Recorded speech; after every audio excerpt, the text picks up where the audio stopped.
Muy buenos días a todos. Hoy es domingo 3 de abril de 2022 y estamos aquí en Villa Mercedes, San Luis, República Argentina. Ayer 2 de abril ha sido el 40 aniversario del desembarco en Malvinas por parte de fuerzas militares argentinas, que después se continuó con la llamada Guerra de las Malvinas.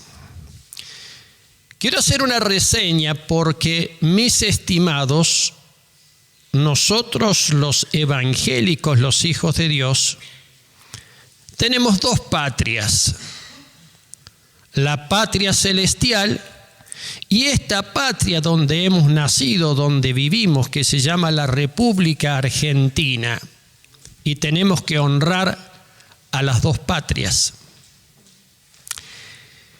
Quiero hacer un breve raconto de lo que fue aquella guerra de Malvinas. Yo tenía a la sazón, diría Sarmiento, 32 años.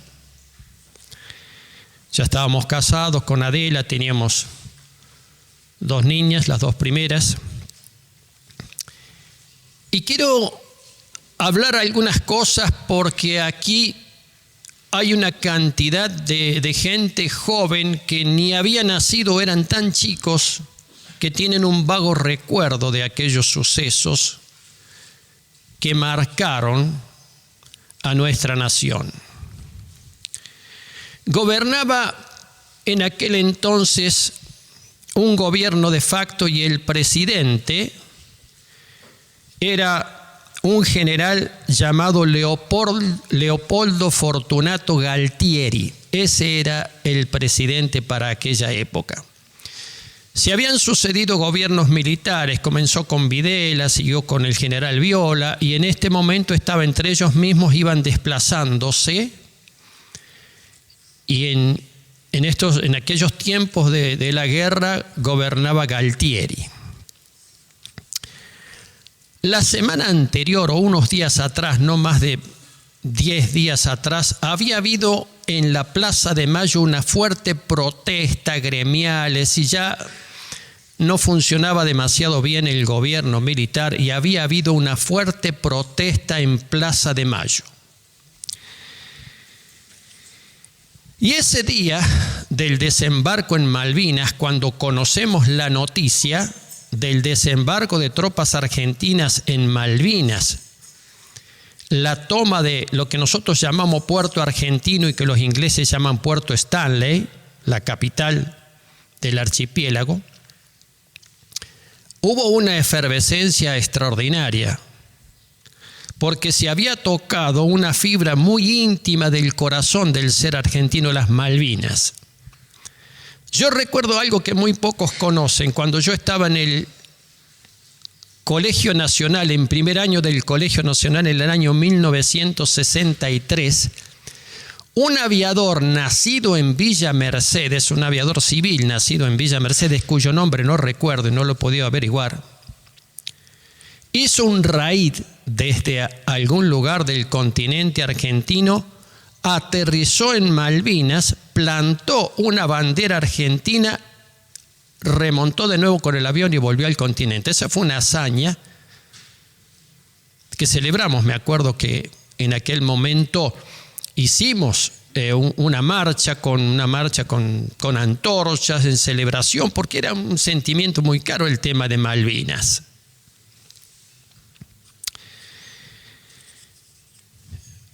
Las tropas argentinas desembarcan en Malvinas y hay una tremenda euforia nacional. La Plaza de Mayo, que unos días atrás había estado llena de gente protestando, ahora estaba llena, totalmente cubierta de gente celebrando.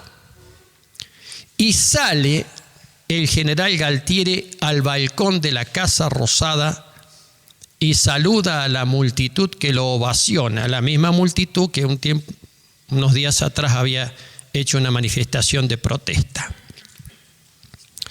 Tiempo después, algunos años después de este suceso, el famoso escritor Jorge Luis Borges diría de Galtieri que su mayor ambición era la de parecerse a Perón.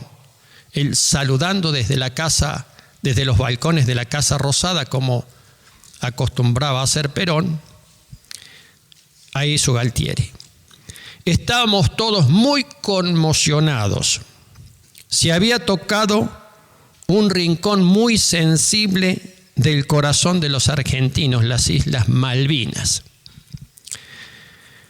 Casi nadie conocía por aquel entonces el himno a las Malvinas, ese que dice: tras su manto de neblina no las hemos de olvidar, las Malvinas argentinas, clama el viento y ruge el mar, y sigue el himno. Muy poca gente lo conocía, no sé cuánta gente lo conoce ahora, pero en aquel entonces los que estudiábamos en el Colegio Nacional ya lo sabíamos de hace tiempo, pero mucha gente no lo conocía, lo empezó a conocer al himno a las Malvinas. Bueno, comienzan a movilizarse tropas desde todo el territorio de la nación argentina hacia el sur. En su gran mayoría soldados conscriptos de 20 años de edad que estaban haciendo el servicio militar obligatorio.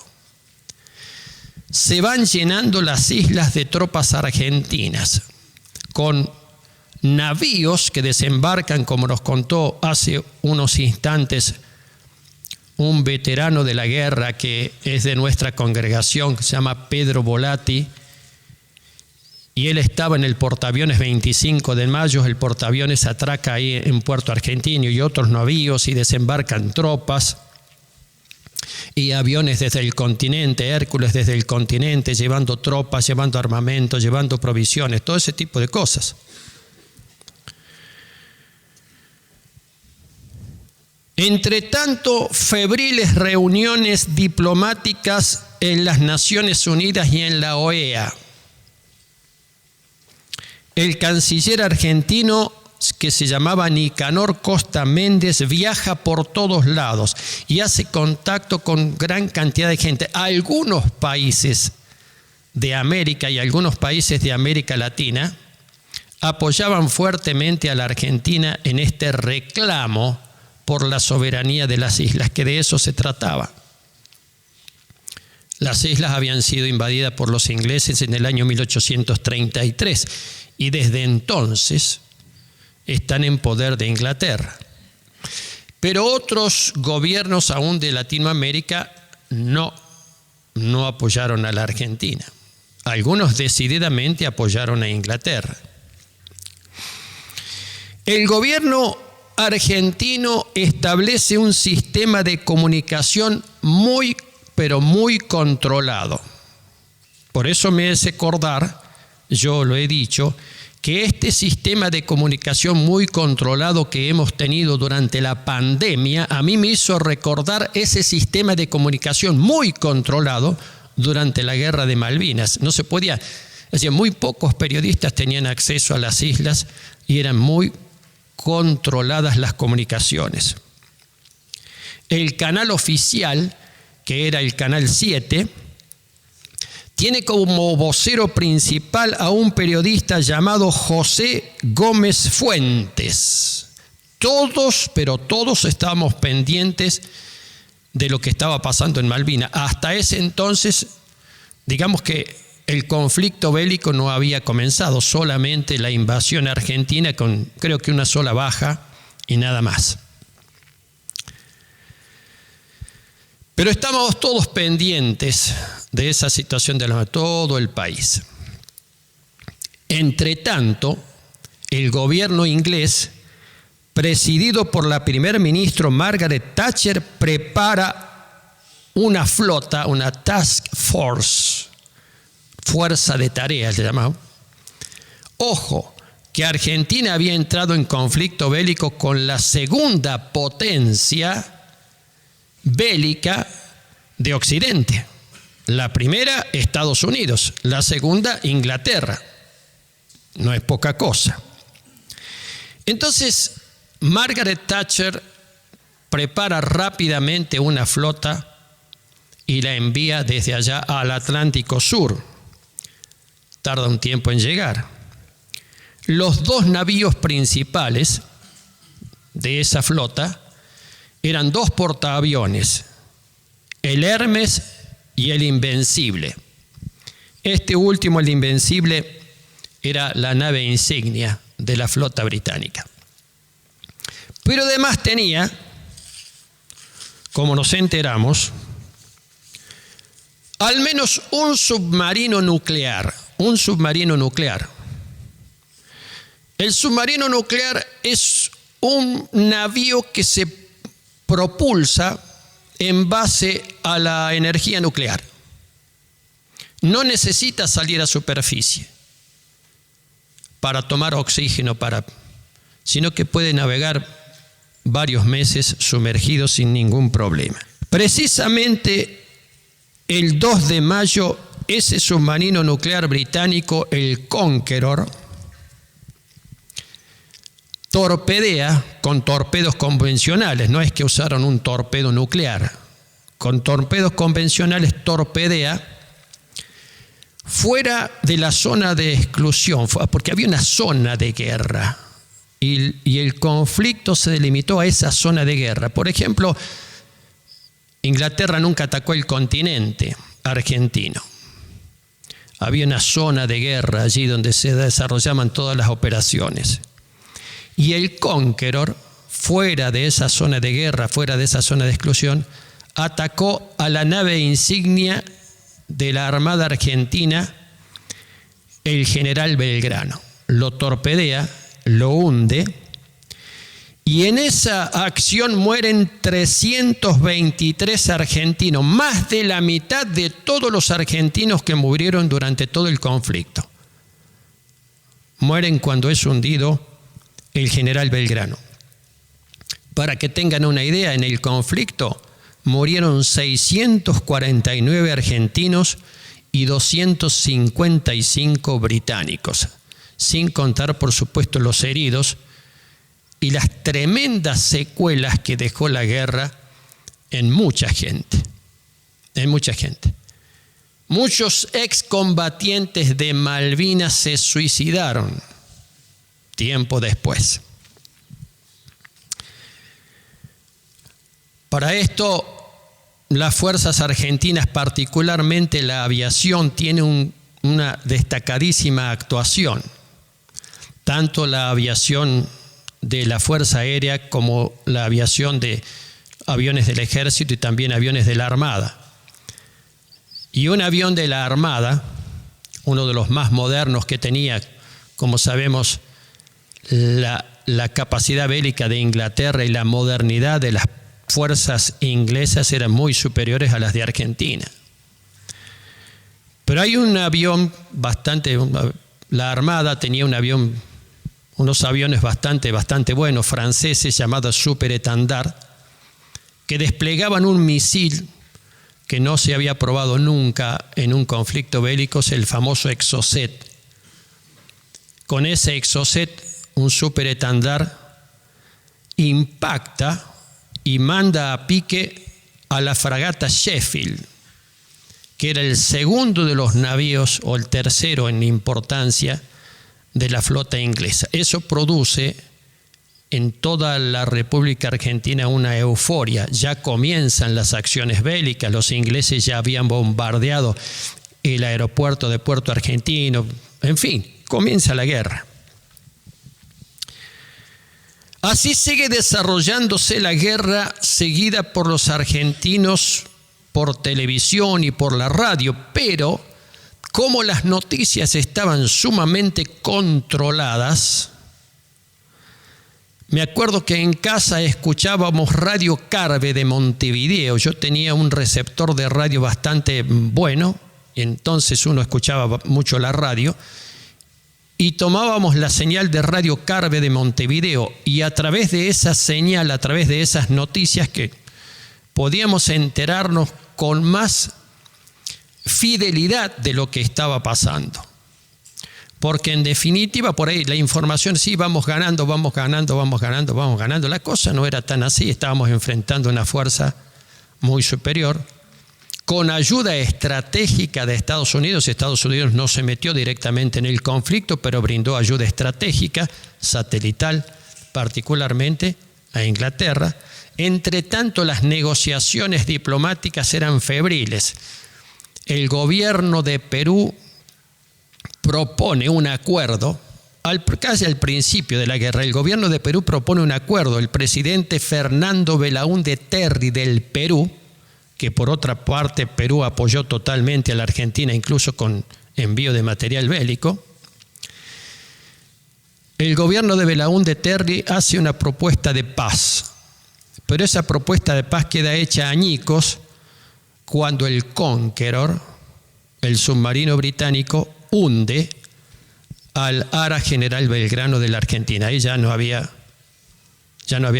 propuesta de paz. La determinación de Margaret Thatcher era reconquistar las islas mediante acciones bélicas. Así sigue la guerra.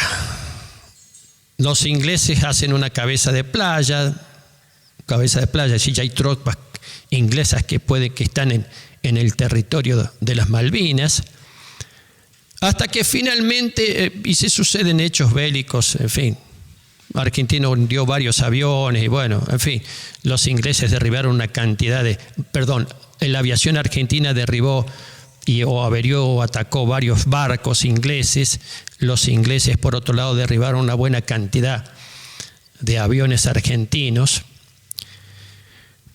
Hasta que llegó el 14 de junio, donde los ingleses toman Puerto Argentino y cesa la guerra porque se rinde el comandante en jefe de las fuerzas argentinas, el general Menéndez.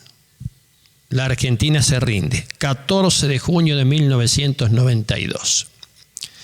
Fue un baldazo de agua fría, fue una cosa tremenda. ¡Qué angustia! ¡Qué angustia! Yo recuerdo que daba clases en la universidad y hablaba con los alumnos, todo el mundo comentaba sobre la guerra, y al día siguiente que yo tuve que ir a dar clases, al día siguiente de la rendición argentina, el 15 de junio, me presento en el aula y era un silencio sepulcral. Me saludan y recibo una pregunta de una de las alumnas. Ingeniero, ¿y ahora qué hacemos? ¿Qué pregunta? Todos nos preguntábamos eso. ¿Y ahora qué hacemos? Fue una herida fuerte porque la reivindicación por el derecho territorial sobre las Islas Malvinas sigue y seguirá. Lo cual no obsta que ese ataque tomado por un grupo de militares argentinos haya sido un tremendo error estratégico. Tremendo error estratégico y político. Eso después se reconoció.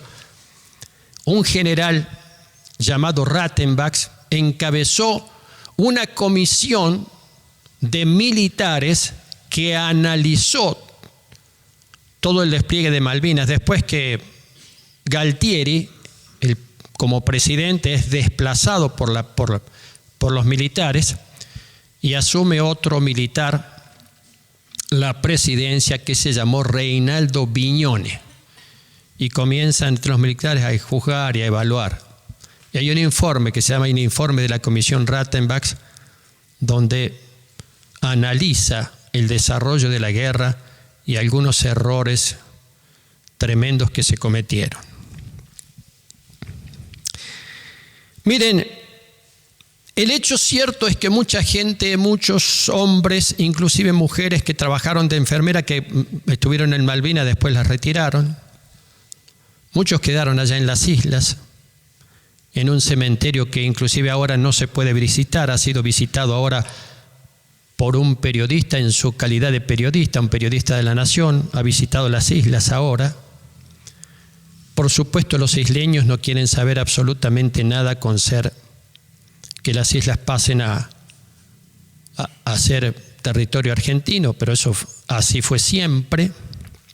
Es parte de la disputa, es parte de la cosa que hay que trabajar y seguir trabajando, no renunciar a los derechos. Pero hay una cosa interesante, y yo quiero hablar acerca de los héroes de Malvinas. La enorme cantidad de gente joven, que se jugó la vida en tierra, mar y aire. En aquel entonces yo daba clases en la universidad y tenía de compañeros a algunos oficiales de la Fuerza Aérea que tuvieron que pedir licencia porque estaban abocados, pero a veces venían y nos contaban algunas cosas, lo que tenían que hacer. Uno de ellos era el jefe de armamentos. El jefe de armamento es de los A4, el hombre que era el responsable de armar los aviones. Contaba cada cosa, lo que tenían que hacer, improvisar. Volaban a muy baja altura, por ejemplo, la aviación. A muy baja altura, no veían nada porque la sal, digamos, el agua con sal tapaba los parabrisas y tenían que, en fin, unas cosas extraordinarias. Aquí hay de acá de Villa Mercedes un hombre, Pedro, vos me vas a decir el apellido de ese hombre que desactivaba las bombas. ¿Cómo se llama? Miranda. Un señor Pedro Miranda de Villa Mercedes, San Luis, de la Fuerza Aérea. Él desactivaba las bombas que no explotaban. ¿Sabe lo que significa desactivar una bomba que cayó y no explotó? Un héroe, como tantos otros. Por ahí muy pocos reconocidos, durante mucho tiempo muy pocos reconocidos, porque llegó la gente, los combatientes de Malvinas llegaron y pasaron absolutamente desapercibidos, en fin. Hay toda una historia al respecto de eso, que tiene que ver con la herida que significó la guerra de Malvinas. Pero al mismo tiempo el orgullo, la satisfacción de saber que tantos hombres jóvenes, inclusive mujeres, pero tantos hombres jóvenes de nuestra patria, muchos entregaron su vida y muchos la arriesgaron. He visto unas fotos en nuestra escuela, la escuela Blandina Bareto de Ferrari, porque las maestras de la escuela al hablarle a los chicos de Malvinas desplegaron una cantidad de fotos. Algunas fotos yo nunca la había visto. Las fotos de algunos soldados refugiados allí, pasando tremenda hambre y tremendo frío, mal equipados, mal vestidos, mal comidos, conscriptos, enfrentando a una fuerza mucho más preparada, de profesionales, con equipamiento, con vestimenta adecuada, en fin, una serie de cosas. Hay algunos actos de heroísmo tremendos, en su mayoría desconocidos, Esos son los héroes de Malvinas. La guerra de las Malvinas es una causa legítima y un grueso error estratégico y político. La causa es absolutamente legítima. Pero todo el mundo coincide ahora que ha sido un error estratégico cuando estaban avanzando algunas negociaciones por la recuperación de las Malvinas.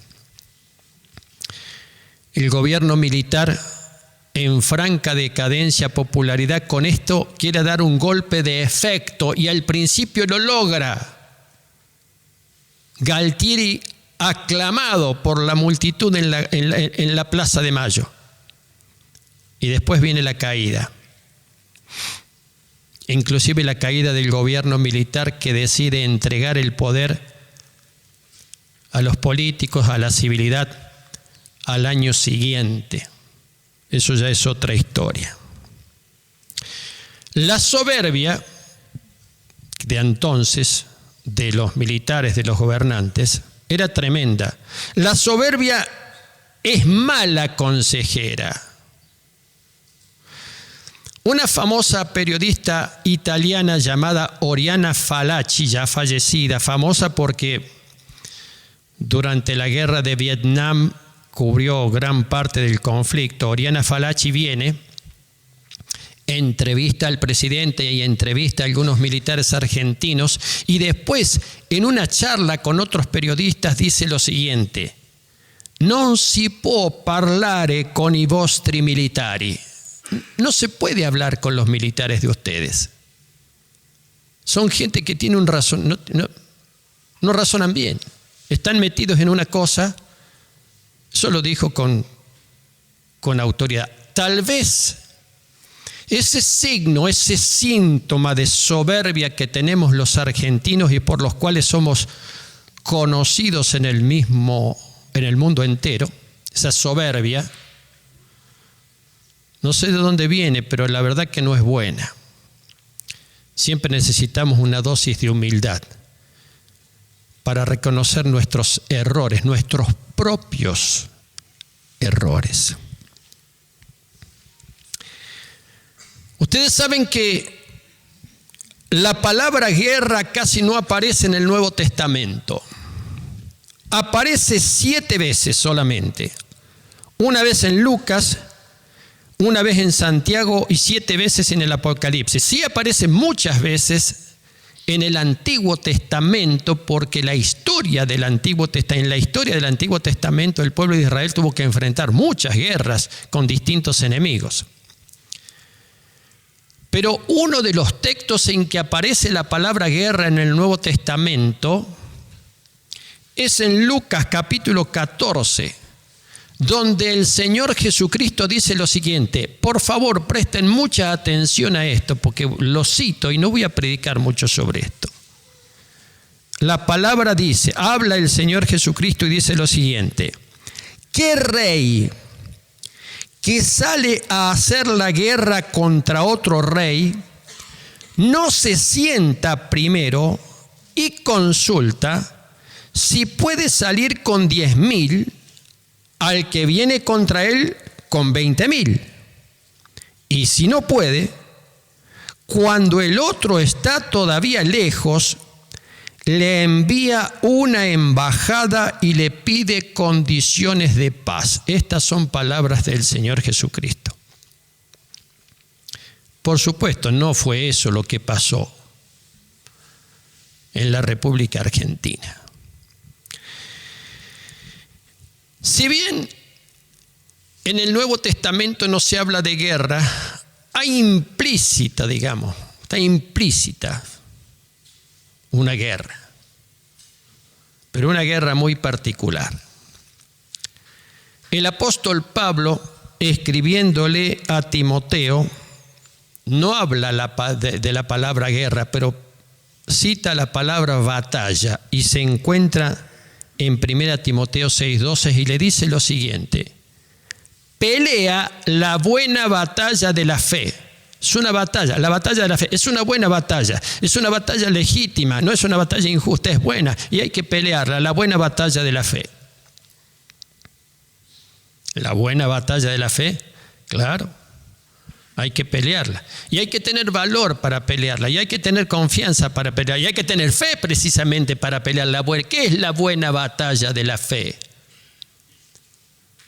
Es precisamente buscar hacer la voluntad de Dios.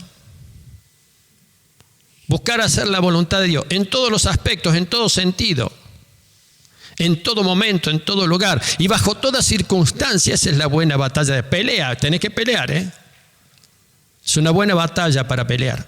Es una digna batalla para pelear. La batalla de la fe.